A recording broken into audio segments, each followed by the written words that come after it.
Shalom Bapak Ibu, saudara yang kasih Tuhan dan seluruh sahabat PKM, sahabat Facebook dan juga seluruh mahasiswa Sekolah Tinggi Teologi Kataros Indonesia Bekasi dan juga para mahasiswa teologi yang lainnya dan seluruh pendengar yang diberkati Tuhan, puji Tuhan.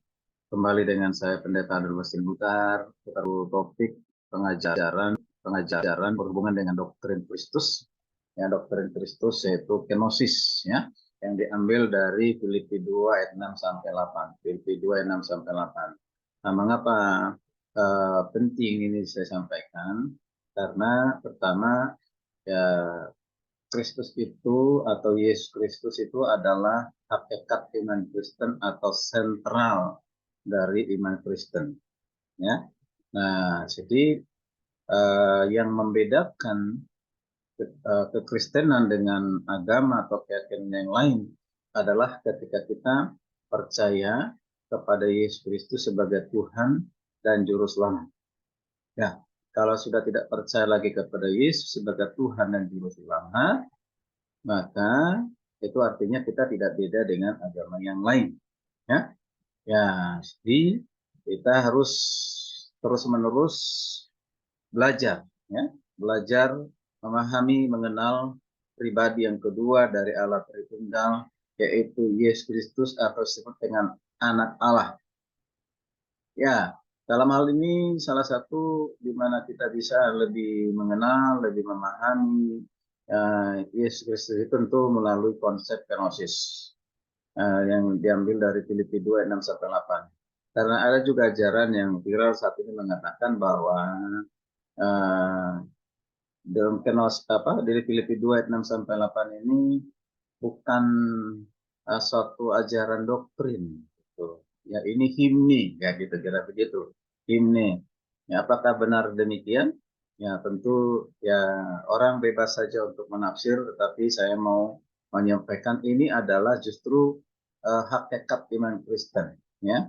Ini sangat berhubungan dengan iman Kristen, yaitu di mana kita bisa mengenal Tuhan yang adalah Allah sendiri yang telah menjadi manusia atau berinkarnasi menjadi manusia. Jadi Allah mengambil tambahan bagi dirinya, yaitu menjadi manusia.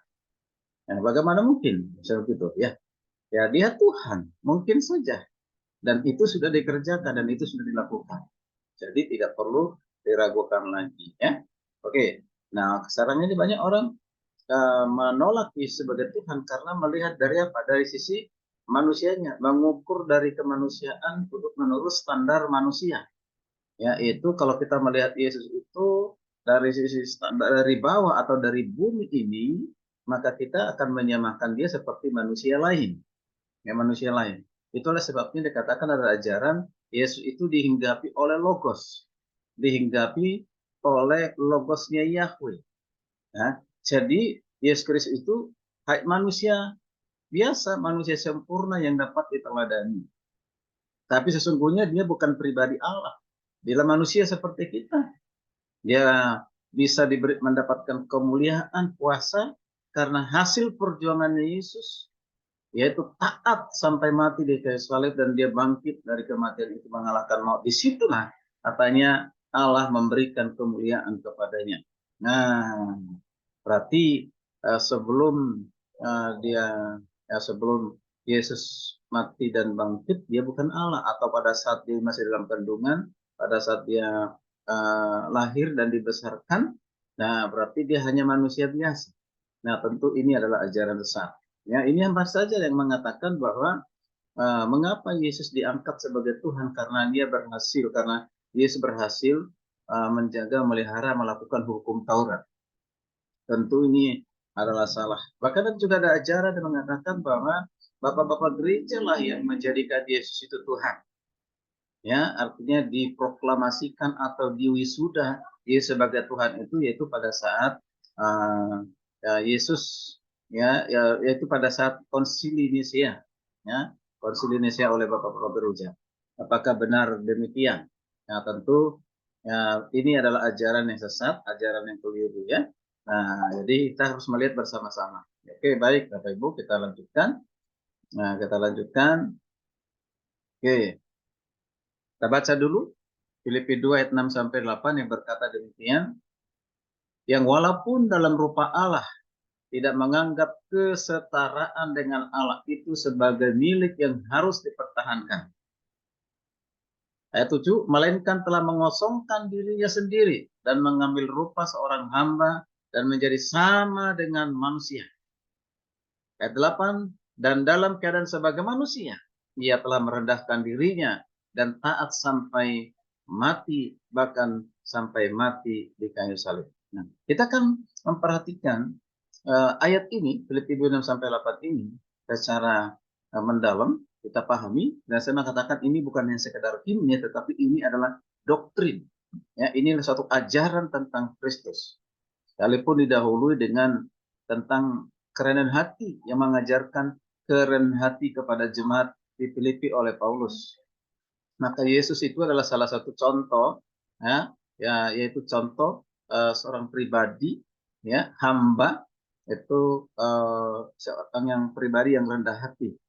Ya, kalau kita belajar, karena kunci dari satu kesatuan dalam satu tubuh Kristus, dalam satu pelayanan, apabila semuanya hamba-hamba Tuhan, para pelayan Tuhan, para pekerja Kristus memiliki sikap rendah hati. Itu salah satu kunci untuk mempersatukan. Ya. Makanya Yesus menunjukkan keteladanan tentang rendah hati. Tetapi ini bukan saja menunjukkan itu, tapi ada di sini doktrin, ya, doktrin tentang Kristus. Mari kita perhatikan bersama-sama. Tapi sebelumnya kita lanjutkan, saya akan baca Yohanes 11 ayat 25 sampai 26 berkata demikian. Akulah kebangkitan dan hidup. Barang siapa yang percaya kepadaku, ia akan hidup walaupun ia sudah mati. Dan setiap orang yang hidup dan yang percaya kepadaku tidak akan mati untuk selama-lamanya. Ini satu ayat yang luar biasa. Artinya Yesus itu Tuhan, pemberi hidup dan kehidupan. Siapa yang bisa memberikan kehidupan dan hidup kalau bukan Allah? Nah, Yesus itu dengan ayat ini mengatakan, ya, bagi kita yang sudah mati di dalam Kristus, yang percaya kepada Kristus, ya, percaya kepada Kristus, yang percaya kepadaku, kata Kristus, tidak akan mati selama-lamanya. Artinya apa? Berarti memberikan kehidupan yang kekal atau kehidupan untuk selama-lamanya. Puji Tuhan. Nah, itu hanya bisa mampu dilakukan oleh siapa? Itu hanya karya Allah. Berarti Yesus adalah Tuhan. Amin. Oke. Nah, mari kita perhatikan pertanyaan sekitar tentang kemanusiaan dan keilahian Yesus Kristus. Ini sering yang ditanyakan oleh banyak orang, ya. Baik dari di kalangan orang Kristen sendiri, para teolog, para hamba Tuhan, para mahasiswa teologi, dan juga agama lain, keyakinan yang lain, ya. Ya, itu. Manusia itu bernama Yesus, di mana firman Allahnya. Nah, dia adalah manusia, yaitu namanya Yesus. Lalu di mana firman Allahnya? Nah, itu di mana? Terletak di mana firman Allahnya? Nah, kemudian jika manusia Yesus itu berisi firman, ya, berisi firman. Nah, Calvinis anggap itu satu sesat. Sebab tidak ada manusia lain yang berisi firman. Nah, jadinya apa? Apakah firman itu di luar Yesus? Jadi, firman itu di luar Yesus, bukan di dalam Yesus.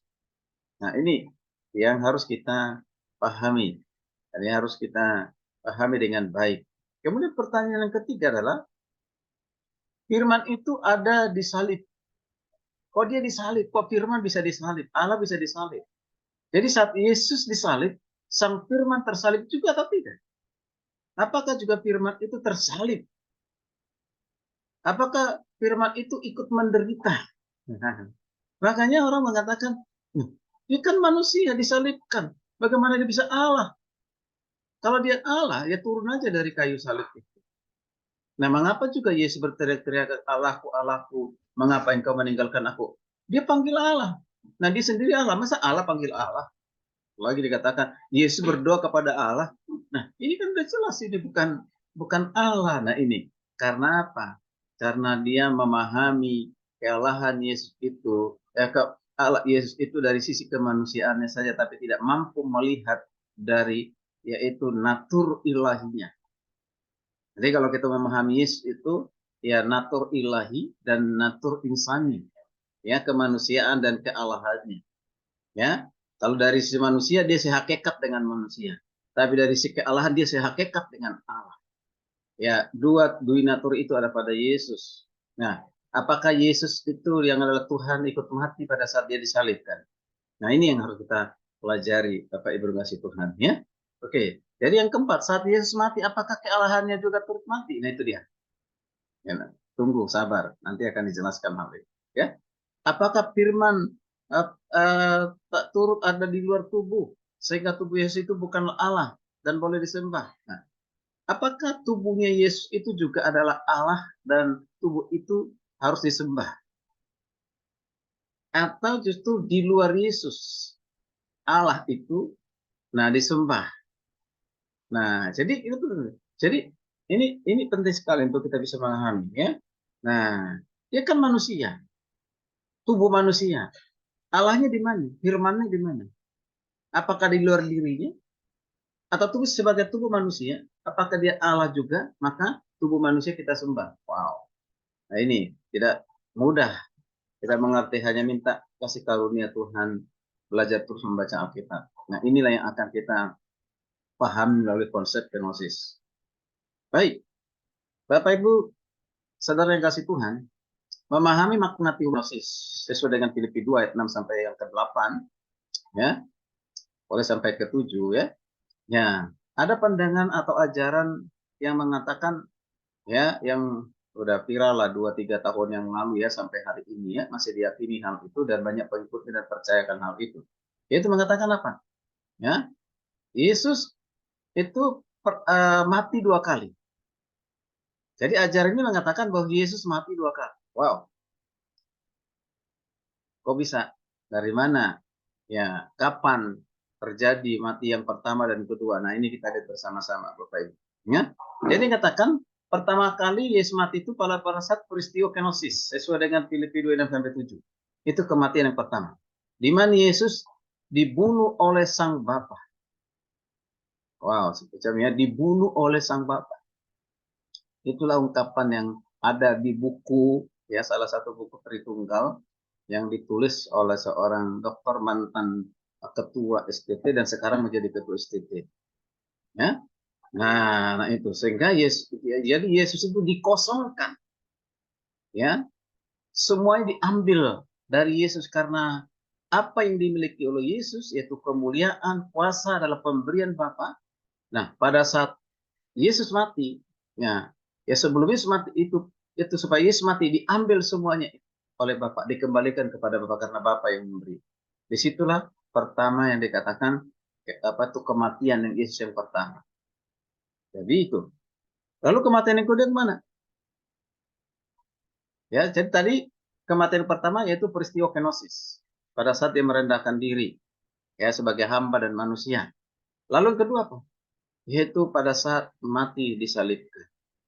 Nah, itu. Pada saat Yesus menderita, disalibkan, lalu mati. Nah, di situ. Itu. Jadi 2 kali. Apakah benar demikian? Ya, tentu tidak.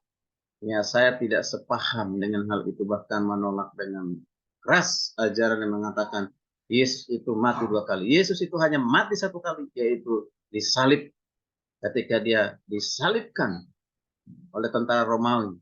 Dan itu sudah dinubuatkan ribuan tahun, ya, sebelum terjadi oleh para nabi, ya, bahkan Yesus sendiri sudah mengatakan demikian kepada murid-muridnya, para rasul-rasul, bahwa dia akan diserahkan kepada, ya, kepada tentara Romawi dan dia akan ditangkap, dia akan disiksa, menderita, lalu disalibkan dan mati, dan hari ketiga dia akan bangkit. Itu disampaikan oleh Yesus, ya, sebelum terjadi kematian itu. Nah, sekarang kita lihat bersama-sama. Makna ini dapat dipahami melalui 2 frasa dalam ayat yang kita baca tadi, ayat 6. Itu apa? Yesus adalah Allah sejati sejak kekekalan. Perhatikan, ya, ini penting. Yesus adalah Allah sejati sejak kekekalan. Kok bisa? Ya iyalah, dia kan Allah, dia kan Tuhan. Artinya Tuhan itu tidak keberadaannya itu tidak dadakan, seperti yang orang katakan, ya, yaitu ada ajaran mengatakan waktu itu Yesus belum Tuhan. Nah, artinya masih manusia. Berarti ada tempo di mana Yesus itu bukan Tuhan, gitu ya. Jadi hanya manusia biasa. Nah, ini kan ajaran siapa gitu ya? Ya tentu ajaran bapaknya yang diikuti, bukan bapak di surga ya. Ya bapak biologisnya kan gitu ya. Oke. Nah, lalu ada yang mengatakan Yesus sebagai Allah menjadi anak Allah yaitu pada saat setelah dibaptis di Sungai Yordan. Jadi diproklamasikan dia adalah Tuhan. Nah gitu. Berarti sebelum dibaptis dia bukan Tuhan. Wow. Maka saya katakan Yesus Tuhan itu dibuktikan dengan keberadaannya di dalam kekekalan. Yesus sudah ada sebelum berinkarnasi. Yesus sudah ada sebelum dia lahir di Bethlehem. Jadi Bethlehem bukanlah tempat awalnya adanya Yesus secara ilahi, tetapi secara insani Bethlehemlah tempat kelahirannya. Oke, kita perhatikan ya. Ada dua frasa dari ayat 6 ini yang kita perhatikan. Dengan bahasa Yunaninya mengatakan apa? En morphe theo huparkon. 6a ya. En morphe theo huparkon. Dalam Yunani ini artinya apa?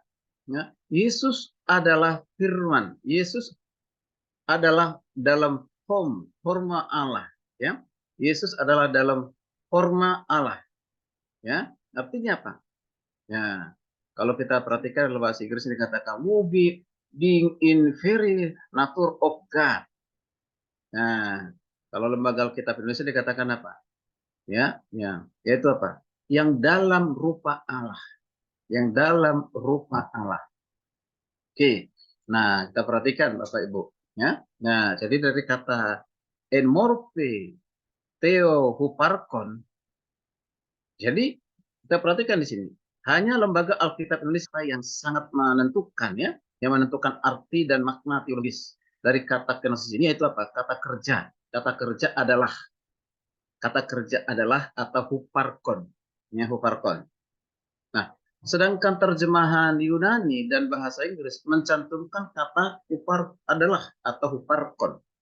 Ya, huparkon. Nah, oke. Jadi karena lembaga Alkitab tidak memasukkan kata adalah, maka cenderung kata sebagai pembaca Alkitab terjemahan lembaga Alkitab Indonesia juga kehilangan pengertian tentang kealahan Yesus yang sesungguhnya dan konsep kenosis yang benar. Oke, nah kita perhatikan bersama-sama. Ya, kata huparkon artinya adalah, yaitu adalah atau eksis, eksis. Nah, sesungguhnya menjelaskan tentang apa? Menjelaskan tentang kesempurnaan, kesejatian, kekekalan Yesus sebagai Tuhan. Kita namanya huparkon, atau artinya adalah atau eksis. Berarti Yesus itu sudah eksis, sudah ada sebelum berinkarnasi.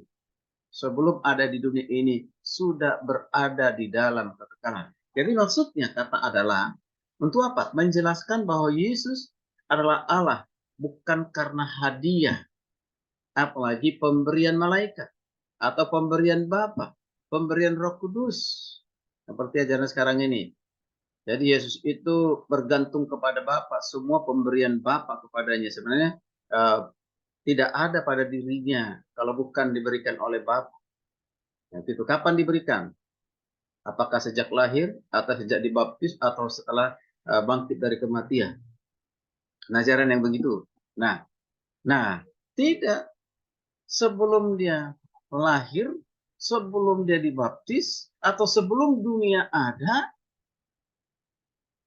ya sudah ada malaikat dalam dirinya bahwa dia adalah Allah. Dia memiliki sifat kekekalan itu. Jadi bukan pemberian, ya, atau perpindahan.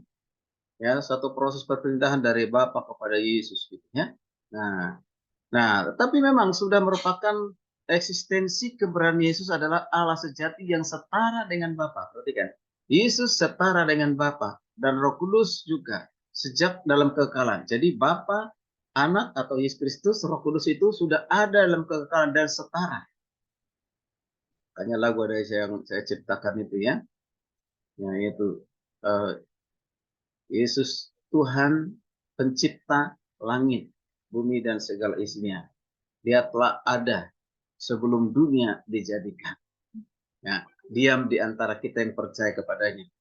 Makanya rapnya itu apa? Ya. Yesus Tuhan setara dengan Bapa. Yesus Tuhan Allah yang kekal. Yesus Tuhan yang maha kuasa. Yesus Tuhan yang maha hadir. Amin. Dialah Raja segala raja. Wow, luar biasa. Ya. Jadi Yesus Tuhan itu setara dengan Bapa. Ya, setara dengan Roh Kudus. Yesus dimuliakan sama Bapa dimuliakan. Haleluya, puji Tuhan. Jadi setara. Ya. Mengapa? Karena sudah ada di dalam kekekalan. Tapi ingat ya, jangan kalau hitung tiga Allah gitu, Bapa Allah sendiri, Roh Kudus Allah sendiri atau Yesus Allah sendiri, maka kalau tiga menghitungnya menghitung biologis, tidak. Jangan biologiskan teologis. Jangan biologiskan hal yang sifatnya rohani. Jangan hitunganmu hitungan matematika gitu ya. Oke. Baik. Nah, kita perhatikan. Jadi keberadaan Yesus sebagai Allah yang dijelaskan oleh kata huparkon tadi tidak akan pernah berkurang. Itu artinya tidak akan pernah berkurang, tidak akan pernah berubah, tidak akan pernah terkontaminasi, apalagi mati kealahannya. Tetapi secara kekal Yesus tetap Tuhan. Wow, luar biasa. Secara kekal Yesus tetap Tuhan. Jadi ketika Allah menjadi manusia di dalam pribadi Yesus Kristus, itu tidak mempengaruhi, tidak mengurangi, tidak berubah, tidak terkontaminasi tentang kealahannya, berkurang gitu. Atau sebaliknya kemanusiaannya berkurang begitu. Tidak. Tetap, ya tetap. Nah kok bisa? Ya dia Allah, dia Tuhan. Nah, hanya ketika hidup di tengah-tengah dunia ini, Yesus itu membatasi dirinya. Mengapa? Karena misinya adalah misi penyelamatan. Ya, memberitakan berita keselamatan yang sudah diperkatakan, dinubuatkan oleh para nabi. Bahkan itu sudah dikatakan mulai dari kitab Kejadian setelah manusia jatuh dalam dosa. Di Kejadian 3 ayat 15 yang disebut dengan proto evangelion atau kata evangelion, yaitu Injil pertama, yaitu tentang keturunan dari Hawa yang akan lahir, yaitu juru selamat dari seorang perempuan. Dia jelas, dan itu terjadi melalui Maria ya yang didatangi oleh malaikat Gabriel dan terjadi, ya kan? Bapak Ibu kasih Tuhan. Mari kita perhatikan bersama-sama. Dari kata emorpe theohuparkon, nah ini kebenaran ini di atas ini jelas dipertegas oleh kata morpe. Morpe. Morpe yang secara leksion leksion sangat berbeda dengan kata sema. Jadi morpe sema. Apa itu sema?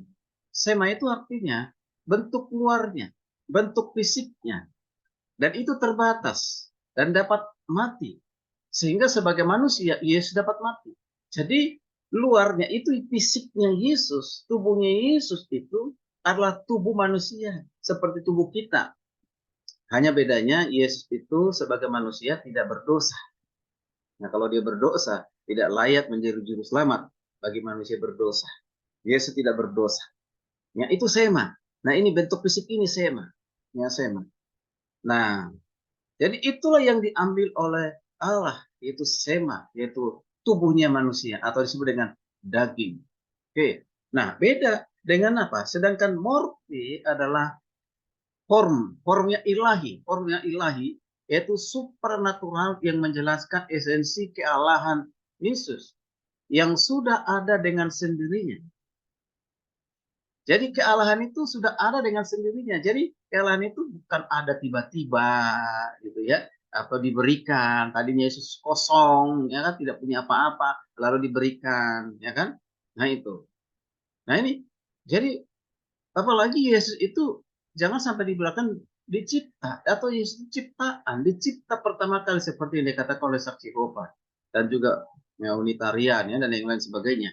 Nah, jadi di dalam kekekalan bersama dengan Bapa dan Roh Kudus, Yesus sudah ada di dalam kekekalan. Maka dikatakan itu di dalam Yohanes 1 ayat 1 itu prostonteon.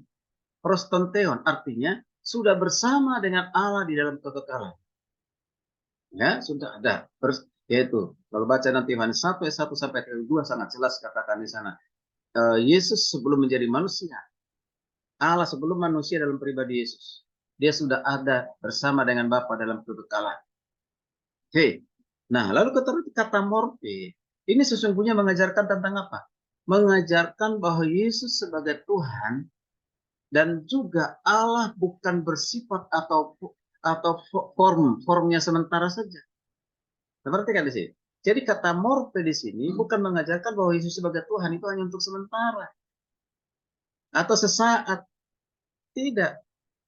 Jadi Allah bukan bersifat sementara. Allah itu adalah kekal adanya. Jadi morfe itu adalah dari adalah keilahian kealahannya itu sendiri yang tidak pernah berubah.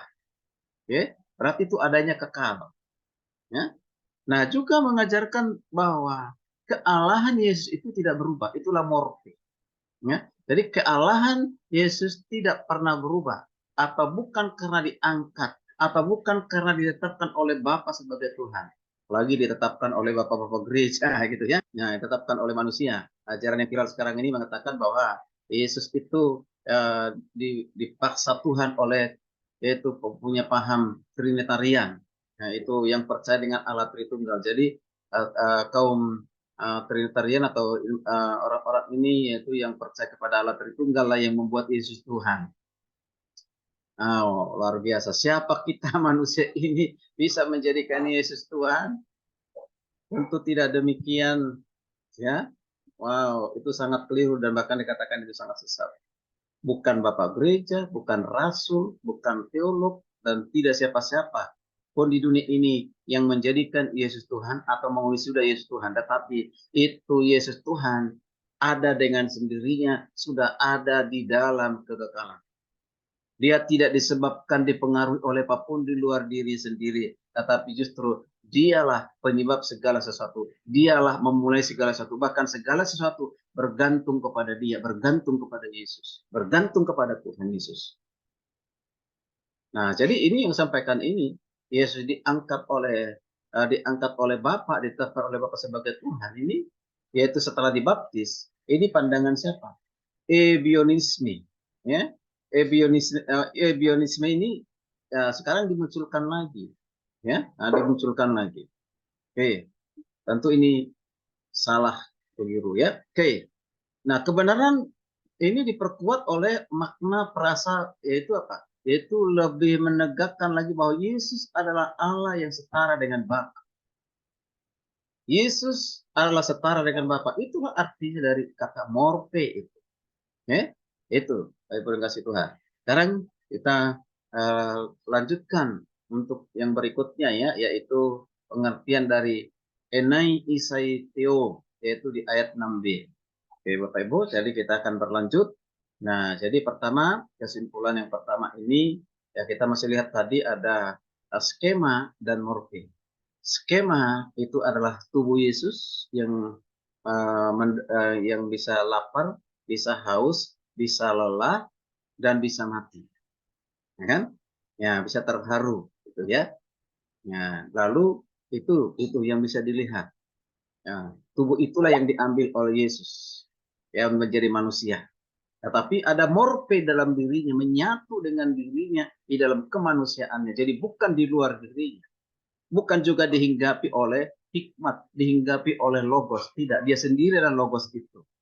Yaitu disebut dengan morfe. Ya, morfe, yaitu sifat keilahian, keilahian yang sudah ada di dalam kekekalan. Bersama dengan Bapa dan Roh Kudus. Ya, maka dikatakan Yesus itu adalah manusia sejati dan Yesus itu adalah Allah yang sejati.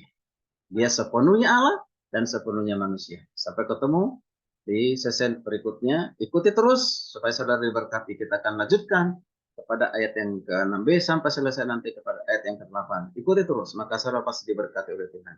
Shalom, sampai ketemu lagi. Tuhan Yesus memberkati kita sekalian.